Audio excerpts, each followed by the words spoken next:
केंद्रीय लोकसेवा आयोगाच्या UPSC 2025 या परीक्षेत ऑल इंडिया रँक 561 मिळवत IAS पदी बापूसाहेब गायकवाड यांची निवड। बापूसाहेब गायकवाड यांचा भव्य दिव्य असा सत्कार समारंभ तसेच मिरवणूक कार्यक्रम उत्साहात संपन्न। जिद्द आणि चिकाटीच्या जोरावर प्रतिकूल परिस्थितीवर कशी मात करता येते याचा आदर्श नगर तालुक्यातील चास गावातील बापूसाहेब रतन गायकवाड या तरुणाने घालून दिला आहे। बापूसाहेब गायकवाड याने केंद्रीय लोकसेवा आयोगाच्या UPSC नागरी सेवा परीक्षेत बापूसाहेबांनी 561वा क्रमांक पटकावून घवघवीत यश संपादन केले आहे। अत्यंत हलाखीच्या परिस्थितीत वाढलेल्या बापूसाहेबांचा हा प्रवास सोपा नव्हता। ज्यावेळी घरात 2 वेळच्या जेवणाची भ्रांत होती अशा काळातही त्याने आपले ध्येय ढळू दिले नाही। बापूसाहेबांची आई दुसऱ्यांच्या घरी धुनी भांडी करून संसाराला हातभार लावत होती, तर वडील वॉचमन म्हणून रात्रंदिवस कर्तव्य बजावत होते। पालकांच्या कष्टाचे चीज करत बापूसाहेबांनी मिळवलेले हे यश केवळ गायकवाड कुटुंबासाठीच नव्हे तर संपूर्ण समाजासाठी अभिमानास्पद ठरले आहे। बापूसाहेब या तरुणाचा शैक्षणिक आणि संघर्षाचा प्रवास थक्क करणारा आहे। 2004 ते 2009 हा काळ त्यांच्या कुटुंबासाठी आर्थिकदृष्ट्या अत्यंत कठीण होता। घरची परिस्थिती बेताची असल्याने कुटुंबाला आधार देण्यासाठी बापू याला मुंबईतील एका खाजगी कंपनीत तब्बल 5 वर्षे नोकरी करावी लागली। मात्र नोकरी करत असतानाही प्रशासकीय सेवेत जाऊन समाजाची सेवा करण्याचे स्वप्न त्यांच्या मनात जिवंत होते। अखेर 2017मध्ये त्याने पूर्ण ताकदीनिशी UPSCचा अभ्यास करण्याचा निर्णय घेतला आणि दिल्ली गाठली। दिल्लीत राहून आपल्या मित्रांच्या मदतीने त्याने दररोज 8 ते 10 तास अभ्यासाचा सराव केला। छत्रपती शिवाजी महाराज आणि डॉक्टर बाबासाहेब आंबेडकर यांचे विचार प्रेरणास्थान मानून त्याने अभ्यासाचे सातत्य राखले, ज्याचा परिणाम आज निकालाच्या रूपाने सर्वांसमोर आहे। केंद्रीय लोकसेवा आयोगाच्या UPSC 2025 या परीक्षेत ऑल इंडिया रँक 561 मिळवत IAS पदी बापूसाहेब रतनराव गायकवाड यांची निवड झाल्याबद्दल त्यांच्या गौरवासाठी आज दिनांक 14 मार्च रोजी त्यांच्या नगर तालुक्यातील चास या गावी भव्य दिव्य सत्कार समारंभ कार्यक्रमाचे आयोजन करण्यात आले होते। सुरुवातीला बापूसाहेब गायकवाड यांची संपूर्ण गावातून भव्य दिव्य मिरवणूक काढण्यात आली।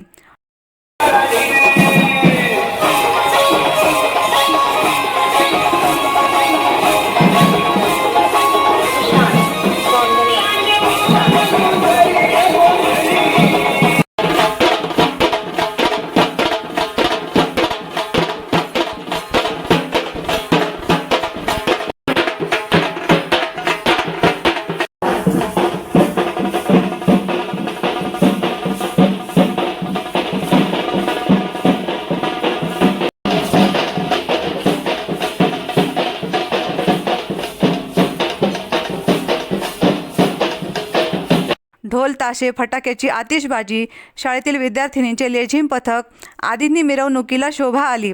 या कार्यक्रमासाठी आदर्श ग्राम हिवरे बाजारचे सरपंच पद्मश्री पोपटराव पवार, IPS वैभव गायकवाड, प्रसिद्ध उद्योजक नरेंद्र फिरोदिया, अमोल लंके, विकास पालवे, गणेश वारुळे, अमोल झिने, जिल्हा परिषद शाळेतील तसेच नृसिंह विद्यालयातील विद्यार्थी शिक्षक ग्रामस्थ तसेच बापूसाहेब यांचे सर्व जीवाला जीव देणारी मित्रमंडळी यावेळी मोठ्या संख्येने उपस्थित होते। मिरवणुकीनंतर उपस्थित मान्यवरांची मनोगते यावेळी संपन्न झाली। प्रतिनिधी दीपक कासवा, अहिल्यानगर।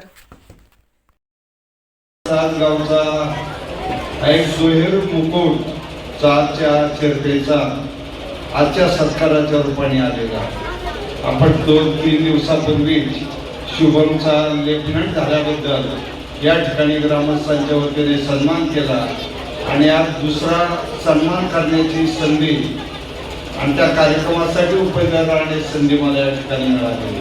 आपल्यातलाच खेळणारा, एका ताटात जेवणारा, आपल्याबरोबर अभ्यास करणारा एक बापू, शिक्षकांची शिस्त, कुटुंबाचे आशीर्वाद आणि स्वतःची प्रखर इच्छाशक्ती या जोरावर आज एवढी छान रँक या ठिकाणी बापूंनी मिळवलेली आहे। म्हणून मी प्रथमतः आपल्या सर्वांच्या वतीने खूप खूप शुभेच्छा देतो। आणि परवा दिवशी त्या ठिकाणी मी बोलतानाही सांगितलं की एवढ्या जिद्दीने यश मिळवणं एवढं सहज पण नसतं। कारण UPSC करणारी मुलं मी 1995 सालापासून पाहतो. जर UPSC करणारे 12 ते 14 लाख मुलं प्रयत्न करतात अगदी सहज, आणि त्यातून मेन्स पास होणारे 3,000 पर्यंत खाली. आणि यावेळीची बॅच मला वाटतं 800ची. 800 ते 900 मुलं हे 13 लाख विद्यार्थ्यातून सिलेक्ट होतात. लक्षात घ्या, 12-13 लाखातून फक्त 800 मुलांना संधी मिळते. मग IAS होतात, IPS होतात, IFS म्हणजे वन सेवा, विदेश सेवा, या सगळ्या सेवा आहेत ज्याची जी जिद्द असते ते खूप महत्वाचे असते. आणि दिल्लीचं राजेंद्र नगर म्हणजे UPSCचं एक UPSC स्ट्रीट पद्धत ओळखलं जातं. तुकाराम मुंडे साहेबांना समोर ठेवलं पाहिजे. 14 वर्षात 14 बातम्या, पण कुठलीही तडजोड करायची नाही, पनिशमेंट द्या, पण तिथं सुद्धा तुकाराम मुंडे साहेब रिझल्ट दाखवतात. आज आपण पंढरपूरला जातो, पंढरपूरचं पार्किंग आणि शिस्त फक्त तुकाराम मुंडे साहेबांमुळे. ते जिल्हाधिकारी होते पंढरपूर आणि ते ऐकत नाही कोणाचं, कुठेही बदली करायला यायची आणि 1-2 वर्षाच्या पुढे राहत नाही. पण त्यांचं एक कुठेही टाका, मी माझ्या समाजासाठी जेथून आलो त्याच्यासाठी न्याय देण्याचं काम करणार आहे. आणि हेच स्वप्न शाहू फुले आंबेडकर या विचारधारेमध्ये लक्षात ठेवा. ज्यावेळेस प्रजासत्ताकाचा मसुदा मांडताना डॉक्टर बाबासाहेब आंबेडकरांनी खंत व्यक्त केली होती, प्रजासत्ताक येतं याचा मला आनंद आहे, पण प्रजासत्ताकाचं गणराज्य जेव्हा होईल त्यावेळेस खऱ्या अर्थाने भारत एक स्वावलंबी आणि स्वयंपूर्ण असं राष्ट्र निर्माण होईल. तर प्रजासत्ताकाची सत्ता आली पण गणराज्य आलं तर सामाजिक आणि आर्थिक विषमता दूर होणार आहे. आणि म्हणून जी संधी मिळाली कारण डॉक्टर बाबासाहेब आंबेडकरांमुळं एक तळातला जो एक वर्ग होता याला जगण्याची एक नवी उमेद मिळाली. आणि त्याच उमेदीतून त्याच जिद्दीवर आज बापूंनी या ठिकाणी एवढं मोठं यश या ठिकाणी संपादन केलं. त्याचबरोबर शुभमनी आर्मी लेफ्टनंट म्हणून सिलेक्ट झाला. संपूर्ण अहिल्यानगरसाठी फारच गरजेचं आहे. 7 साठी तर 100% आता सुवर्ण दिवस आहे. गायकवाड परिवार की जे मागील 3 पिढ्यापासून फिरोदिया परिवाराची सेवा करत आहे आणि फक्त सेवा नाही तर निस्वार्थ सेवा करणारा हा परिवार आहे. आज खरोखर आनंद होत आहे कारण मी संपूर्ण बापूची जी जर्नी होती आणि त्यांनी कुठल्या प्रकारे UPSC मध्ये कसं काम केलं, कसं अभ्यास केलं, कुठल्या परिस्थितीत अभ्यास केलं हे मी सगळं पाहिलेलं आहे. आताच त्यांच्या मित्रांनी सांगितलं की ते आमची साईट होती रजनीगंधा तिथं राहायचे आणि त्या दिवशी ते तेच म्हटले की एका ठिकाणी सिमेंटचे पोते होते त्याच्या बाजूला बसून मी अभ्यास केलेला आहे. तर खरोखर आम्हाला अभिमान आहे. हा अभिमान खरोखर गायकवाड परिवाराचा आहे तर फिरोदिया परिवाराचा सुद्धा आहे. कारण जी सेवा संपूर्ण गायकवाड परिवाराने म्हणजे आज तुम्ही जे जुने 400 ग्रामस्थ आहेत त्यांना सगळ्यांना माहिती आहे की आज संपूर्ण म्हणजे गायकवाड परिवारातून बापूसाहेब होते जे जुने म्हणजे मोठे बंधू होते, पोपटराव होते, आज रतन आहे, राजू आहे, अशोक गायकवाड होता. सगळ्यांची सर्व्हिस आमच्या तिथं होती आणि सगळ्यांना एक परिवाराचा दर्जा होता त्याप्रमाणे ते काम करायचे. रतन नावाची किंवा रतनची एकच इच्छा होती की माझ्या मुलांनी खूप शिकलं पाहिजे. त्यासाठी त्यांनी तितके कष्ट केले आणि त्या कष्टाची आज चीज झालेली आहे. मला असं वाटतं की ह्याच्यापेक्षा जास्त म्हणजे आपण असं आपल्याला नेहमी वाटतं की आपल्या मुलांनी आपल्या फार पुढे जावं आणि तोच काम आज बापूसाहेबांनी करून दाखवलं आहे. जसं आता त्यांच्या मित्रांनी सांगितलं त्यांच्या नावातच साहेब आहे पण त्यांनी तो साथ करून दाखवला की नावातला साहेब नाही ते खरंच साहेब करून दाखवलं. तर मी त्यांना शुभेच्छा देतो. मला माहिती आपण सकाळपासून बसलेला आहे आपण आपल्याला त्यांची जर्नी ऐकायची आहे. फक्त जाता जाता इतकंच सांगेल सगळ्यांना की एक गोष्ट आहे की प्रयत्न करत राहा.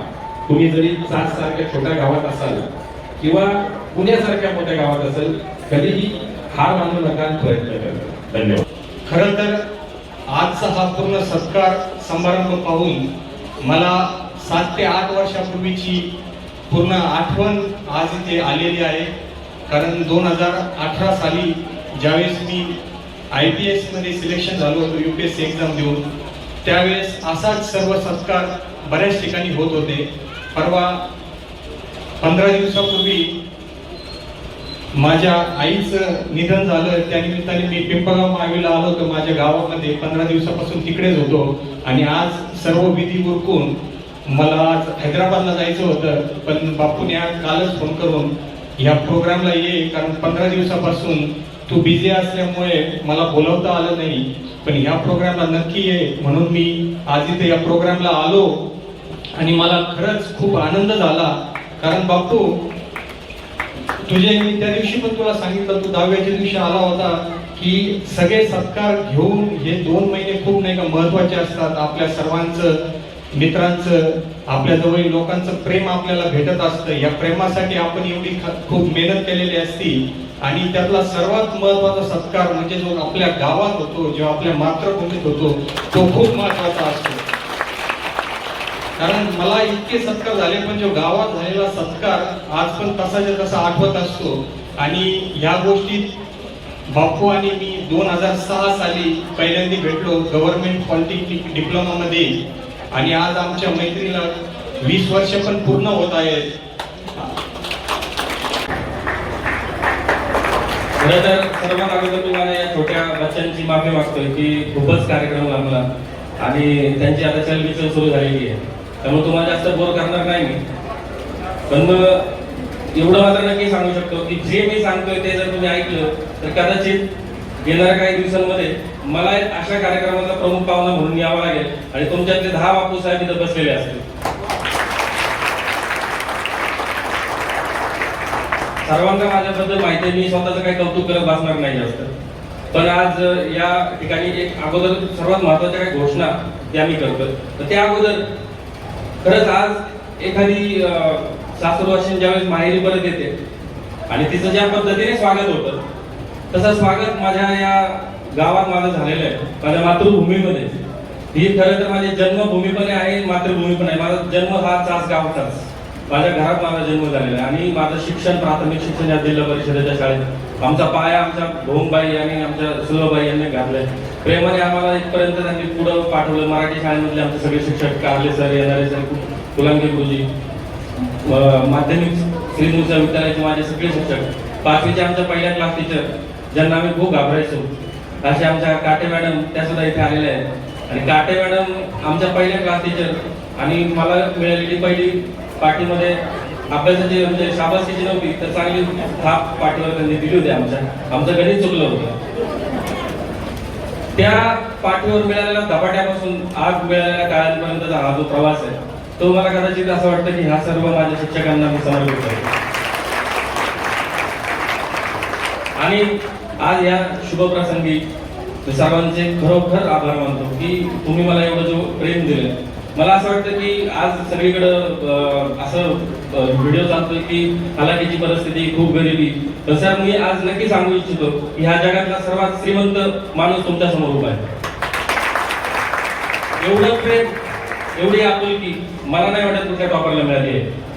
आणि जे प्रेम मला माझ्या गावाने दिलं तेच प्रेम नेहमी माझ्या मनामध्ये मी ठेवून आत्तापर्यंतचा माझा प्रवास ठेवलेला आहे. माझ्या प्रत्येक फॉर्मवरचा ऍड्रेस जरी आम्ही नगरला राहत असो तरी तो मुक्काम पोस्टचा तालुका नगर, जिल्हा अहमदनगर हाच असतो आणि हाच राहणार. आणि या निमित्ताने मी सर्वात अगोदर एक घोषणा करू इच्छितो. माझी जी रँक आलेली आहे 561, तर माझ्या शाळेला 561 पुस्तकं हे माझ्यातर्फे मी देतोय. माझ्या गावाकरता 561 झाडं आपण इथं लावतोय. आणि ज्या आईने मला खस्ता खात इथपर्यंत पोहोचवलंय त्या माझ्या आईचं नाव सुद्धा सरस्वती आहे. ती शाळेत गेली नाही पण तिचं नाव सरस्वती आहे. आणि तिने ज्या गोष्टी माझ्या मनात अंतर्करणात सोडल्या त्या सरस्वती गायकवाड यांच्या नावाने मी शिष्यवृत्ती सुरू करतोय. ज्या विद्यार्थ्यांना शिकण्याची हौस आहे त्यांच्या पाठीच्या हातूनचा मोठा भाऊ उभा आहे. आज खरं तर खूप साऱ्या गोष्टी घडल्यात माझ्या आयुष्यामध्ये आणि 4 ओळी संघर्ष कराडे यांच्या 4 ओळी त्या मला बरोबर म्हणायच्या वाटतात माझ्या आईसाठी. की एक आई काय असते, ज्यावेळेस मला अपयश येत होतं किंवा मला संघर्ष करावा लागत होता, माझी आई काय म्हणत होती की अपयशाचे हे तुझे स्वप्न आज तू खोटी कर. अपयशाचे हे सगळे पडणारे तुझे स्वप्न आज तू खोटी कर. इतरांची रेष लहान करण्यापेक्षा स्वतःचीच तू मोठी कर. इतरांची रेष लहान करण्यापेक्षा तू स्वतःची रेष मोठी कर. आणि असं केलं ना बाळा, तुला काहीच नडणार नाही. असं केलं ना बाळा, तुला काहीच नडणार नाही. आणि माझ्या या बाळाच्या आयुष्यात वाईट कधीच काही घडणार नाही. आणि साक्षात्कार झाला. देवाचा आवाज माझ्या आईच्या रूपातच आला. तिने लावलेल्या दिव्याचा आज जगभर प्रकाश पडला. खरं तर हा दिवा ह्या माझ्या आईने, माझ्या जुनी आई, माझे वडील आणि माझा धाकटा बंधू अनिरुद्ध गायकवाड, माझे मोठे बंधू, ऍक्च्युली माझे मेहुणे, माझ्या मोठ्या बहिणीचे मिस्टर अशोक आला, खंबीरपणे आमच्या पाठीशी उभे राहिले. आज अभ्यास करत असताना आम्ही अभ्यासाचा मार्ग का निवडला? 2004 साली म्हणजे आमची बॅच, जसं राहुलने सांगितलं की आमची जी बॅच आहे ती खरोखरच जबरदस्त बॅच आहे. परवीन मॅडम इथं भाषण करून गेले आणि त्यांनी सगळ्यांबद्दल जे काही वातावरण निर्मिती करून ठेवली होती. तर ते पण सांगतो की आमची बॅच एवढी खतरनाक कॉम्पिटेटिव्ह बॅच होती. एक मार्कासाठी आमची कॉम्पिटिशन असायची. तुझा पहिला नंबर येतो किंवा माझा पहिला नंबर येतो. आणि परवीन सोबतच माझी कॉम्पिटिशन होती. कॉम्पिटिशन तिच्यासोबत होती. राहुल आंबळे अचानक टॉपर व्हायचा. राहुल आंबळेचा सत्कार करता करता प्रदीप घोंगाळेकर एसए मध्ये टॉप केला. म्हणजे असं करता करता हे आमचे सगळे टॉपर मित्र. बरं टॉपर मागे बसायचा बेंचवर. आमचे बेंचमेट गणेश कारले, प्रकाश कारले जे आता आहेत नाही, तो प्रमोद राजकर, सागर वाळून, हे आमचे सगळे काय आदिनाथ काळे, भयानक पर्यंत कुणी म्हणू शकत नाही हा पोरगा पाहिले. ती आठवण म्हणजे गमतीचा भाग सोडा, पण ती एक मैत्रीची आठवण आहे. तिचं प्रेम मला ह्या गावात मिळतंय किंवा माझ्या गावात, माझ्या घरात मला जे मिळतंय, मला नाही वाटत की ह्या जगात मला कुठे ते प्रेम मिळणार आहे. जो आदर, जे कौतुक आज तुम्ही या ठिकाणी माझं केलं, माझं गावातील प्रत्येकाला, इथे बसलेले माझे अण्णा, भाऊ, तात्या, काका, मामा, काकी आणि हे माझे सगळे बालबच्चे, सगळे हे लहान विद्यार्थी, मला असं वाटतं की हे माझ्यासाठी खूप मोठी जबाबदारी आज माझ्यावर आलेली. मला माझ्या गावासाठी, माझ्या बांधवांसाठी खूप काही करायचं आणि ते मी करणारच.